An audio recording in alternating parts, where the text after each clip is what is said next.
daquele lá é muito alto, ok? O desvio padrão, perceba que a relação do desvio padrão não é tão grande. Enquanto um é 9, o outro é 10. Quer dizer, a discrepância com relação ao retorno esperado, ela também não é, né, identificada com relação ao desvio padrão, porque a diferença para eles é menor. Quando você faz o coeficiente de variação, que é pegar o desvio padrão e dividir pelo retorno esperado, se eu pegar 10 e dividir por 20, eu vou achar meio. Agora, se eu pegar 9 e dividir por 12, eu vou achar 0,75. Percebam, o custo-benefício, a relação risco e retorno do ativo Y, ele é menos arriscado do que o ativo X. Por quê? Mesmo que eu tenha a probabilidade de perder 10% aqui, eu vou bater o seguinte, ó, se o meu desvio padrão é 10, eu vou para 10% para menos, eu chego a 10, e 10% a mais eu chego para 30. Se eu pegar esse aqui, se eu for 9% para menos, eu vou para quanto ali? Entenderam? Eu vou para 3. E 9 para mais eu vou para 21. Percebo que é muito pouco o cenário mais provável, o otimista desse aqui, ele é praticamente o retorno esperado daquele de lá. Então, quer dizer, eu tenho maior risco nesse aqui de custo-benefício na relação risco e retorno do que nesse aqui. Então, percebam, não é maior rentabilidade e não é maior risco que determina maior custo-benefício de investimento, a relação risco e retorno. E sim é o coeficiente de variação. Então, eu uso o coeficiente de variação para fazer a relação de um ativo, né, mais provável para investimento. Então, eu descarto as outras relações e uso só essa. Perceba, pessoal, só até aqui eu já dei a parte do primeiro tópico e do segundo tópico. Eu fiz a relação, né, do que é risco e retorno, a relação, e depois eu fiz de um ativo, né, individual. Só nessa relação aqui a gente já montou os dois tópicos, ok? Terceiro tópico, a gente entra no risco de uma carteira. O que é o risco de uma carteira, pessoal? É só a combinação dos ativos individuais.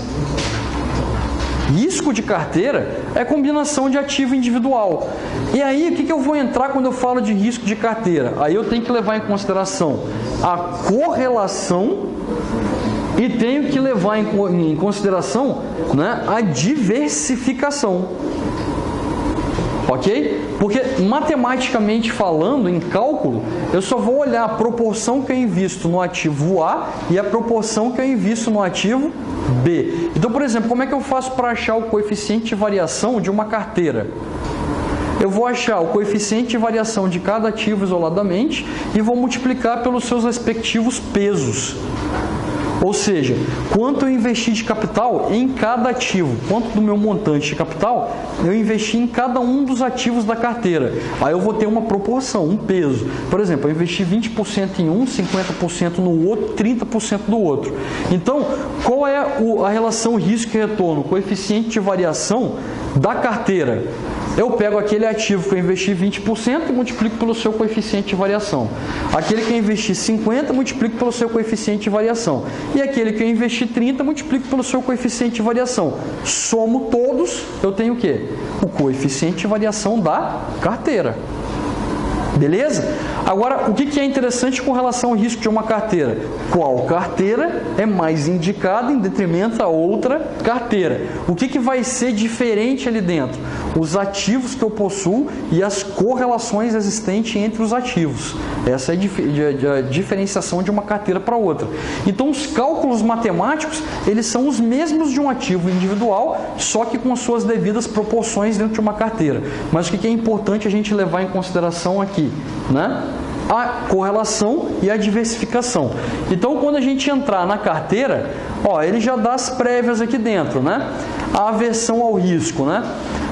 Você minimiza a probabilidade de risco pela diversificação. Então, quer dizer, eu não consigo eliminar o risco, mas eu consigo diminuir drasticamente o risco dos meus investimentos. Como eu faço isso? Através da diversificação. É a única forma que eu tenho, né, para tentar reduzir ao máximo possível o risco. E aí é o que ele fala aqui, ó, né, a diversificação, né, é inerente à situação em que coloca todo o dinheiro em um único ativo. Quer dizer, ao invés de você colocar tudo em um ativo só, o que acontece com ele é a variação que você tem do seu retorno, você pode ter vários ativos e a variação média entre os ativos é a variação da sua carteira. Você diversificou, reduziu o risco, né? E aí ele explica isso aqui, né? Aí, ó, o que eu falei para vocês é o que ele vai fazer aqui dentro. Ó, o que eu tenho aqui? O retorno de uma carteira ele é medido assim. A proporção do valor total da carteira aplicada num ativo é o W. Quer dizer, a soma de todos os Ws da carteira tem que ser 100% ou 1. E aí, que é o peso, eu vou multiplicar pelo retorno de cada ativo dentro da carteira. Então, é o que eu estava explicando para vocês, que é o retorno de cada ativo, vezes a sua devida proporção, ele é o retorno esperado da carteira. Então, tudo que você fez em um ativo, vai fazer com todos dentro da carteira. É o que ele explica. E aí, é o que ele vai dar de exemplo aqui dentro, né? Você tem o ativo X e o ativo Y, ele tem aqui, ó, os retornos por ano. Percebam que agora aqui, né, ele é amostral, ele não é, né, probabilístico. Então, se eu for calcular o desvio padrão, vai ser por amostragem, não vai ser por probabilidade. Ok? De 25, 50, 25? Não. Ele vai ser agora aqui pelos períodos. Percebam, eu tenho 5 anos, meu N igual a 5, e o retorno esperado para cada ano. Dentro da minha carteira eu tenho 2 ativos, esses 2 ativos aqui. E aí a variação entre eles é essa, enquanto um dá 8, o outro dá 16. Enquanto esse desce 2, esse sobe 2%. Então, quando eu fecho no final do ano aqui, esse está me dando 16 e esse 8. Quer dizer, eles se inverteram. Um caiu 2 e o outro subiu 2. Né? Ele está investindo 50% em cada carteira. Perceba, ele está multiplicando tudo por 50, 0,5. Porque ele está dividindo em 2 ativos, metade do dinheiro em cada um dos ativos. O que acontece aqui? Se eu pego o 8 com 16, ele vai me dar 24. Se eu pego 24 e divido por 2, eu acho 12. Beleza?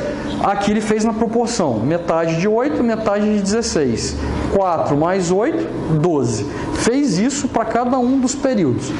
E aí ele achou o retorno médio esperado para cada ano. O que ele vai fazer? Soma tudo e divide por N. Então, se eu pegar todos os 12, somar e dividir por 5, ele vai me dar quanto? 12. Né? Ele vai me dar 12. Esse é o retorno médio esperado da carteira. Beleza? Desvio padrão da carteira. Ele está assumindo que ele é populacional e não amostral. Então, ele está fazendo 5 menos 1. O que ele fez aqui dentro? Por que populacional? Porque ele determinou? Ele determinou no exercício. Né? Aqui, provavelmente no exercício, ele determinou em algum momento aqui que isso é populacional. Né? Combinação, proporções iguais a 50%, previsto dos 2 ativos para os próximos 5 anos. Então, quer dizer, ele está em 2003, ele foi até 2008, ele deu a população. Caso caia isso no exercício, não fica claro isso. Não, aqui assim não. Ele colocou, não, na verdade, o que torna isso aqui mais claro é porque ele fez uma proporção futura. Cenário futuro ele não fez com dados passados. Se eu fosse pegar dados passados, ele seria amostral. Por quê? Porque eu tenho que ver quando a empresa abriu. A empresa abriu não sei quantos anos atrás. Estou pegando um pedaço, ele é amostral. Cenário futuro sempre é populacional. Que ele está determinando os anos para frente. Então é a população que ele está usando para frente. Ok? O que ele fez então? Ao invés de ele multiplicar essa somatória aqui, ó, pela sua probabilidade, como não é probabilidade, ele só fez a diferença das duas ao quadrado para cada um dos 5 anos, e aí pegou 5 menos 1 populacional e calculou o desvio padrão baseado, né, na estatística, né, populacional. Aí percebam, ó, que o desvio padrão ele deu igual a 0. O que quer dizer isso aqui, que o meu desvio padrão é igual a 0? Significa dizer que a carteira não tem risco. Ela é uma carteira sem risco. Por que ela é uma carteira sem risco? Porque eu espero 12% e eu recebo 12% em todo o período. Em momento algum eu tive risco. Então percebam que pela diversificação daqueles 2 ativos, a minha carteira não teve risco, né? Agora, por que ela não teve risco? ela não teve risco por causa da correlação entre os ativos. Beleza ou não? Aí a gente está falando da correlação. Olha o que acontece com aqueles dois ativos X e Y. A correlação, ela pode ser uma correlação perfeitamente positiva e uma correlação perfeitamente negativa. O que é uma correlação perfeitamente positiva e uma correlação perfeitamente negativa? A correlação perfeitamente positiva é a variação que um ativo sofre para mais ou para menos, o outro ativo ele vai sofrer na mesma intensidade. Significa dizer o seguinte: se esse aqui sobe 2%, esse sobe 2%. Se esse cai 4%, ele cai 4%. Ele sobe 4%, ele sobe 4%. Então os dois vão correlacionar da mesma forma. Qual é o problema da correlação positiva? Você diversificou, mas você não reduziu o risco. Beleza ou não? Teve diversificação. Ao invés de estar investindo em um ativo, agora estou investindo em dois. Eu diversifiquei, mas eu não reduzi o risco. Beleza? Você tem a correlação negativamente perfeita ou perfeitamente negativa. O que é a correlação, né, perfeitamente negativa? Se um varia 2 para mais, o outro varia 2 para menos. E se ele varia 4 para menos, o outro varia 4 para mais. Ou seja, a correlação ela é invertida.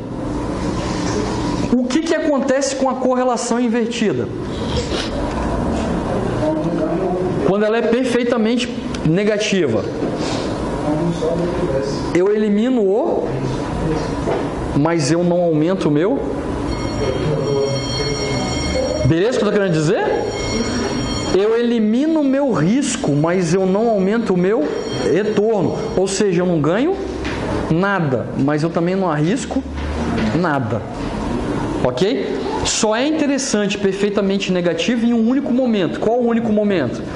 Em que eu tenho um retorno médio esperado já alto, né? E aí eu só estou fazendo a manutenção do retorno, que foi o caso daquele exemplo anterior. Ó. Eu tinha um retorno de 12, ela era perfeitamente negativa. Quer dizer, eu eliminei o risco, mas eu estou mantendo o meu retorno sempre em 12. Se isso me satisfaz, é um cenário ideal. Beleza? Próxima aula a gente fala da correlação sem correlação, né? E aí entra na parte de diversificação e finaliza essa parte do tópico também. Ok?